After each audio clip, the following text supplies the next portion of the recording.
여러분, 한때 제국이라고 불렸던 회사가 있었습니다. 바로 베트남에서요. 오늘은 말이죠, 이 거대한 제국이 어떻게 무너져 내렸는지 그 격동의 베트남 전기차 혁명, 그 한복판으로 한번 깊숙이 들어가 보겠습니다. 자, 여기 숫자가 하나 있습니다. 83%. 이게 뭘 의미할까요? 한 시장을 거의 독점하다시피 한 말 그대로 철옹성이었죠. 이런 제국을 대체 어떻게 무너뜨릴 수 있을까요? 전쟁이라도 해야 할까요?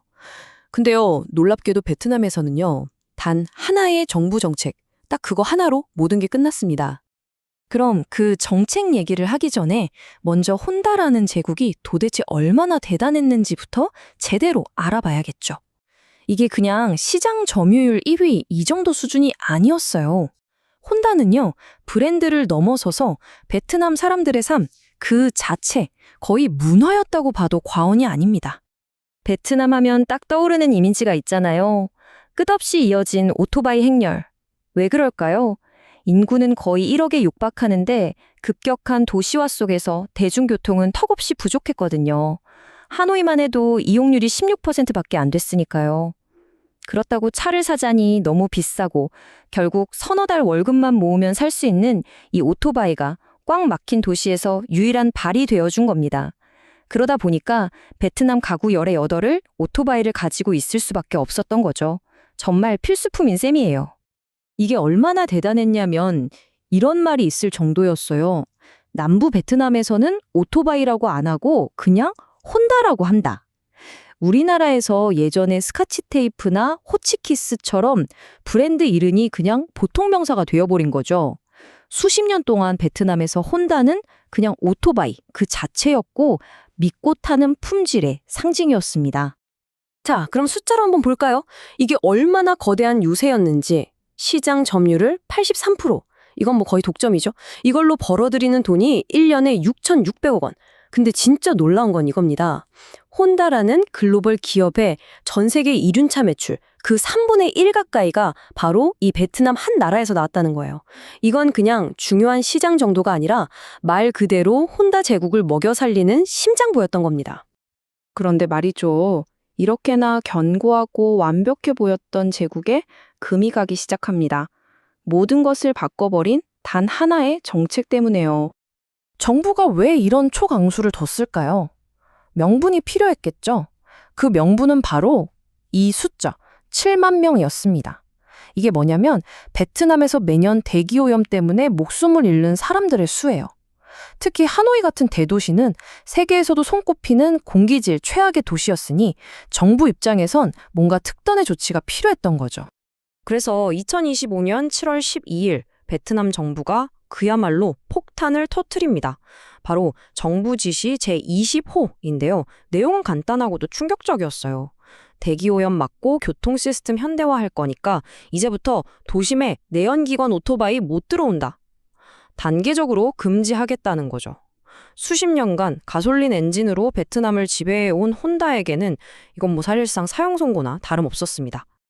계획을 한번 보세요. 이게 그냥 말로만 끝낸 게 아니에요. 아주 치밀하고 공격적이었습니다. 2026년 7월부터 바로 하노이 중심부 1순환도로 안쪽부터 금지, 그리고 2년 뒤엔 2순환도로까지, 또 2년 뒤엔 3순환도로까지 야금야금 목을 조여오는 거죠. 그리고 마침내 2040년이 되면 아예 내연기관 오토바이는 생산도 수입도 전면 금지. 이건 뭐 시장의 판을 그냥 뒤엎어버리겠다는 거잖아요. 자, 그런데요. 이 정책, 겉으로 보기엔 환경을 위한 것 같지만 그 속을 들여다보면 진짜 노림수가 있었습니다. 이건 단순한 환경 정책이 아니었어요. 수십 년 동안 베트남 시장을 꽉 쥐고 있던 일본, 특히 혼다로부터의 산업 독립 선언이었던 겁니다. 그리고 동시에 우리 베트남의 국가대표 기업을 키우겠다는 아주 큰 그림이 있었던 거죠. 바로 그 국가대표, 그 현지 영웅이 무대 뒤에서 칼을 갈고 있었습니다. 혼다 제국이 흔들리는 이 혼란의 시기를 기회로 만들 준비를 완벽하게 끝낸 토종 브랜드, 바로 빔페스트가 그 주인공입니다. 빔페스트의 성공, 이거 절대 운이 아닙니다. 아주 치밀하게 짜인 말 그대로 성공 공식이 있었어요. 첫 번째, 타이밍이 기가 막혔습니다.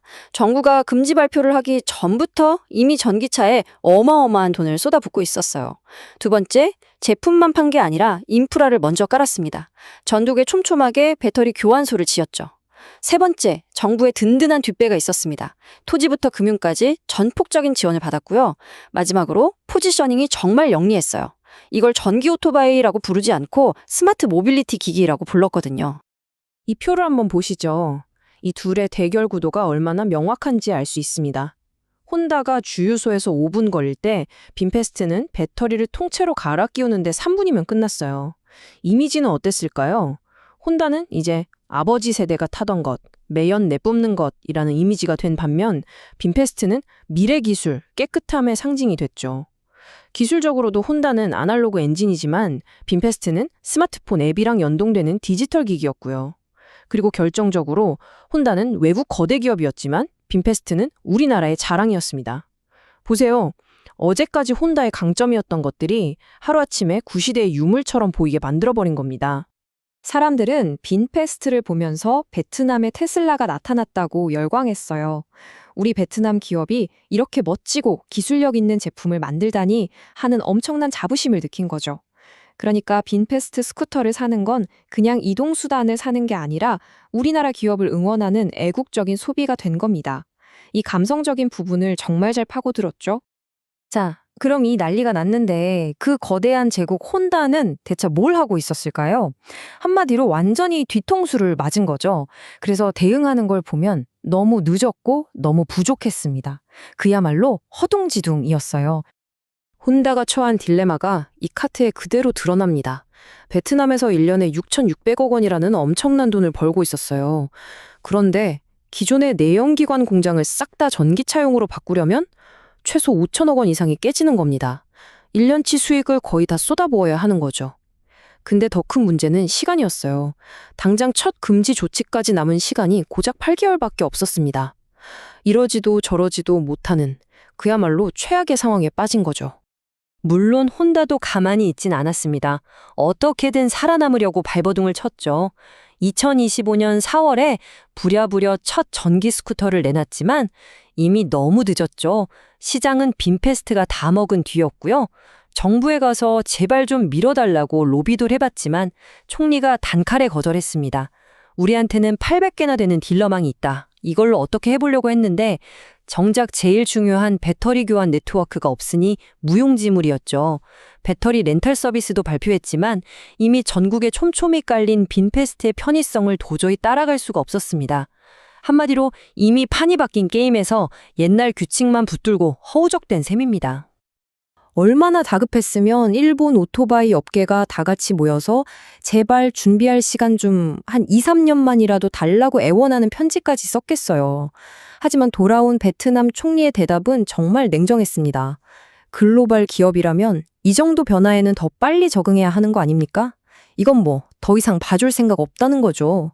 미래는 당신들을 기다려주지 않는다는 아주 명확하고도 무서운 메시지였습니다. 자, 여기까지가 혼다 제국의 몰락과 빈페스트의 부상에 대한 이야기입니다. 정말 드라마틱하지 않나요? 이 엄청난 격변을 통해 우리는 이 시대의 비즈니스에 대한 몇 가지 새로운 규칙, 중요한 교훈을 얻을 수 있습니다. 우리가 여기서 뭘 배워야 할까요? 핵심만 딱 짚어보겠습니다. 첫째, 아무리 거대한 제국이라도 영원할 순 없다는 것. 나는 괜찮겠지 하는 순간 무너집니다. 둘째, 이제 덩치 싸움이 아니에요. 민첩함이, 즉 속도가 모든 것을 이깁니다. 셋째, 국가 정책이라는 변수를 절대로 무시해서는 안 된다는 겁니다. 정부가 마음먹으면 어떤 경쟁자보다 더 무서운 게임 체인저가 될 수 있어요. 그리고 마지막으로 가장 중요한 것, 이제는 단순히 좋은 제품 하나 만드는 걸로는 안 된다는 겁니다. 제품을 둘러싼 생태계 전체를 장악하는 자가 결국 승리합니다. 한때 베트남 거리의 상징이었던 그 시끄러운 엔진 소음이 이제 서서히 사라지고 있습니다. 그 자리를 전기 모터의 조용한 윙 하는 소리가 대신하고 있는 거죠. 이건 단순히 교통수단이 바뀌는 걸 넘어서 한 시대가 저물고 새로운 시대가 열리는 소리, 베트남이라는 나라의 풍경과 소리 자체가 바뀌고 있다는 신호입니다. 자, 이렇게 정부 정책과 현지 스타트업이 손을 잡고 시장의 판을 완전히 뒤집어 버렸습니다. 생각해보면 이 성공 공식은 비단 베트남 오토바이 시장에만 해당되는 얘기는 아닐 겁니다. 국가의 강력한 의지와 파괴적인 기술이 만났을 게 어떤 일이 벌어질 수 있는지 우리는 똑똑히 봤습니다. 그럼 이제 질문은 이것 하나만 남습니다. 다음은 과연 어떤 산업, 그리고 어떤 나라가 될까요?